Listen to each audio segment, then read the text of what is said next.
37 4, 5, 6. கர்த்தரிடத்தில் மனமகிழ்ச்சியாயிரு, அவர் உன் இருதயத்தின் வேண்டுதல்களை உனக்கு அருள் செய்வார். உன் வழியை கர்த்தருக்கு ஒப்புவித்து அவர் மேல் நம்பிக்கையாயிரு, அவரே காரியத்தை வாய்க்க பண்ணுவார். உன் நீதியை வெளிச்சத்தை போலவும் உன் நியாயத்தை பட்ட பகலை போலவும் விளங்க பண்ணுவார். ஆமென். ஆமென். ஆமென். அதாவது உன்னுடைய வாழ்க்கையிலே உன்னுடைய காரியங்களை தேவன் வெளிச்சத்தை போல வெளிவர செய்வார். சொல்லுங்க ஆமென். மனிதன் முகத்தை பார்த்தாலும் தேவன் இருதயத்தை பார்த்தார்.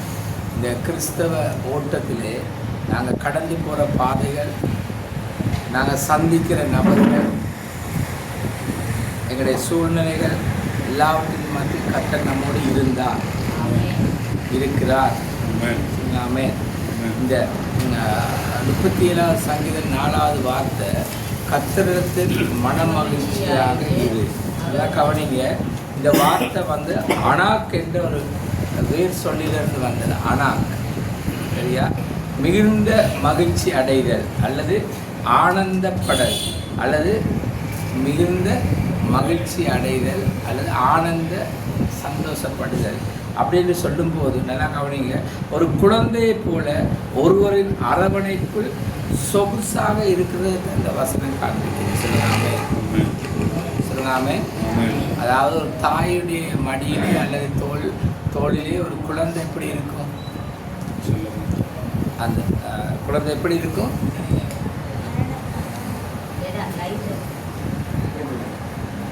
இந்த குழந்தை எப்படி இருக்கும்னு சொன்னால் அரவணைக்குள்ள சந்தோஷமாக இருக்கும். ஆமென். இந்த இதில் வார அந்த எபிரேய வார்த்தையில் உள்ள ஆழத்தை நாங்கள் பார்த்தோம்னு சொன்னால் என்ன சொல்லுது? ஓகே, ஆனாக் என்ற வேர் சொல்லிருந்து வந்த ஒரு வார்த்தை, அதாவது ஒரு குழந்தை போல ஒருவரின் அரவணைப்புல சொகுசாக இருக்கிறது எங்களுக்கு காண்பிக்கிறது. சொல்லுங்க ஆமென். ஆமென். உண்மையிலே நீங்கள் இந்த முதலாவது வார்த்தையிலிருந்து பார்த்தீங்கன்னா, முதலாவது வார்த்தை சங்கீதம் 31 வாசிச்சுப்பாங்க. சங்கீதம் பொல்லாதவர்களை குறித்து எரிச்சல் அடையாதே, பொல்லாதவர்களை குறித்து எரிச்சல் அடையாதே, நியாயக்கேடு செய்கிறவர்கள் மேல் பொறாமை கொள்ளாதே. அதாவது நான் முதலாவது வார்த்தை நான் 4, 5, 6 தான் தியானிக்க வந்திருக்கிறேன். ஆனால் அந்த முதலாவது வார்த்தை ஏன் உங்களுக்கு காண்பிக்கிறதுன்னு சொன்னால், நாங்கள் கடந்து கொண்டிருக்கிற இதில் நடந்த ஒவ்வொரு காரியங்களும் நாங்கள் சந்திக்கிற மனிதர்கள் எப்படிப்பட்டவர்களாக இருக்கிறாங்க? பொல்லாதவர்களாக தான் இருக்கிறாங்க. அவங்களோட பொல்லாத காரியம் வெளிப்பட்டு கொண்டிருக்கிறாங்க. அதை குறித்து கேளுங்க. நீங்கள் இரவில் படுக்க போய் அதை குறித்து நீங்கள் சிந்திச்சு கொண்டு இருந்தால் அவங்களுக்கு என்ன வராது? தூக்கம் வராது. என்ன வராது? இதன் மத்தியில் இப்படிப்பட்ட ஒரு சூழ்நிலை,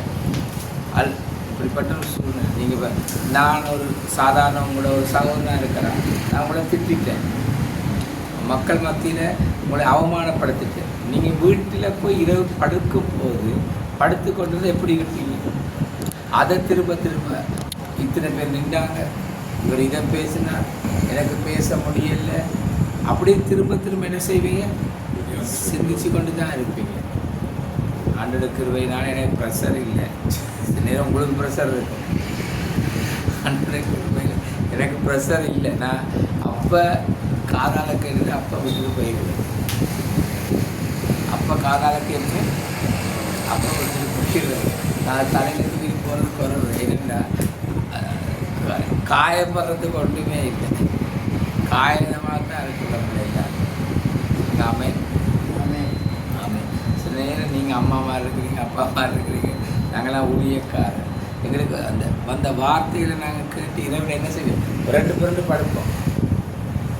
சிலவங்க முடிவில் இறுதி போர் மாதிரி ஃபேஸ்புக்கை திறந்துடுறாங்க. என்ன திறந்துருப்பாங்க? தூங்க முடியலை. இப்படிப்பட்ட அந்த பொல்லாத மனிதர்களால் வந்த போராட்டங்கள் மத்தியில் கேளுங்க, என்ன சொன்னாங்க, என்ன செய்தாங்க? அந்த இடத்துல நான் என்ன பதில் கூறுனேன்? நானும் இப்படிப்பட்ட கொடிய வார்த்தையினால பேசுகிறேன். இப்படியே தான் நாங்கள் வாழ்க்கை ஓடிக்கொண்டு நாட்கள் ஓடிக்கொண்டு இதன் மத்தியில் தான் தாவீது பக்தர் சொல்லுகிறார், கர்த்தரிடத்திலே மகிழ்ச்சியாயிடுச்சு. ஆமென். கர்த்தரிடத்திலே நான் எப்படி இருக்கிறேன்? மகிழ்ச்சி அடைகிறேன், ஆனந்த சந்தோஷப்படுறேன். ஒரு குழந்தையை போல ஒரு அரவணைப்புல சொகுசாக இருக்கிற மாதிரி, கடமைக்காக இதுக்காக அல்ல. கேளுங்க, இதுதான் முக்கியம். அவர்களோடு உள்ள உறவு முழு மனதோடு ரசித்து மகிழ்கிறது. ஆமென். சொல்லுங்க ஆமென். ஒருவர் என்ன கேட்டால், நீங்கள் என்ன இந்த மாதத்தில் நீங்கள் எப்படி இந்த நாட்களை நடத்துவீங்க? நல்லா கவனிங்க. திடீர்னு ஒரு ஃபோன் கால் வந்துச்சு. ஜெபிக்க போன ஒரு வீட்டுக்கு 15,000 ரூபா பணத்தை கொடுத்தாங்க. ஆமென். 5 நாளைக்கு போதுமானதாக.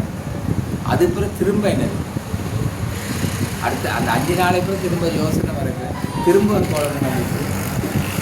திடீர்னு ஒரு 10,000 பேர் சொல்லுங்க. ஆமென். ஆமென். ஆண்டவர்களை நடத்துகிற விதங்களை நினைச்ச மாதிரி சொன்னால் அதிசயம். சொல்லுங்க ஆமென். அற்புதமானது, ஆச்சரியமானது. இப்போ நான் ஏன் நீங்கள் அந்த ஒரு அரவணைப்பில் இருக்கிறத நீங்கள் நல்லா சிந்திக்கணும். தேவன் உங்களை நடத்துகிற விதங்களை பாருங்கள். உங்களுக்கு நடந்த பாதிப்புகளை பார்க்காதீங்க. தூக்கமும் வராது, துக்கத்தின் மேல் துக்கமாக இருக்கும், மகிழ்ச்சியாக இருக்க முடியாது. கட்டாயத்துக்கு நாங்கள் சில நேரம் வந்து துதிச்சு பாடி ஆராதிச்சிருப்போம். நான் போன கிழமை பிரசங்கம் பண்ண என்ன தெரியுமா? சபையில் உள்ள கிறிஸ்தவ தலைவர்கள், ஊழியர்கள், மூப்பர்மார், நிர்வாகம், சபையில் உள்ள எல்லாம் எப்படிப்பட்ட மனுஷர்கள் தெரியுமா? நீதிமான இருக்கிற மனுஷர், முடவர், எப்படிப்பட்டவங்க? எருசலேம் ஆலயத்துக்கு பேதுரு யோவான் என்னத்துக்கு போனாங்க? ஜெபத்துக்கு போனாங்க. அங்கே யாரை வச்சுருந்தாங்க? ஒரு சப்பானி. கேளுங்க, நீதிமான் ஆகிய சப்பானி தான் சபையில். யார் இருக்கிறாங்க சபையில்? என்ன பிரசங்க தலைப்பாரு? சபையில் இருக்கிற நீங்கள் நீதிமான் ஆகிய சப்பானி. அலங்கார வாசலை வச்சாங்க அசிங்கமான மனிதன்.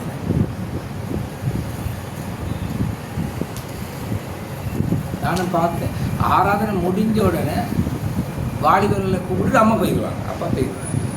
வாலிபர் கூப்பிட்டேன் சண்டே ஸ்கூல். ஒரு வேலொன்று பிள்ளையை கூட்டிகிட்டு போகிறாங்க. எல்லாம் முடவர்கள், சப்பான் சபை. கேளுங்க, ஊழியக்காரனாக இருந்தால், விசுவாசிகளாக இருந்தால், அழைச்சவர். ஆமே. நான் என்னத்தில் உங்களுக்கு சொல்கிறேன்னா, மகிழ்ச்சி அடைங்கன்னு சொன்னேன். என்ன தேவன் தூக்குற இடத்துல தூக்குறார், சுமக்கிற இடத்துல சுமக்கிறார், அரவணைக்கிற இடத்துல அரவணைக்கிறார், உணர்த்துகிற இடத்துல உணர்த்துகிறார், பிள்ளையை காண்பிக்கிறார், எழுந்து நின்று நில்லுன்னு சொல்லுகிறார். ஆமேன். சொல்லுங்க ஆமேன். நல்லா கவனிங்க. இதுதான் அந்த அரவணைப்பு. உங்களுக்கு வந்த வேதனையான வார்த்தைகளை மாத்திரம் பார்த்துறாங்க, சோதனையான நேரங்களை மாத்திரம் பார்த்துறாங்க, கண்ணீர்களை மாத்திரம் பார்த்துறாங்க, கவலைகளை மாத்திரம் பார்த்து அதை நினைத்து ஆவிக்குரிய வாழ்க்கையை சோர்ந்து போயிடாதீங்க. இந்த நாட்கள்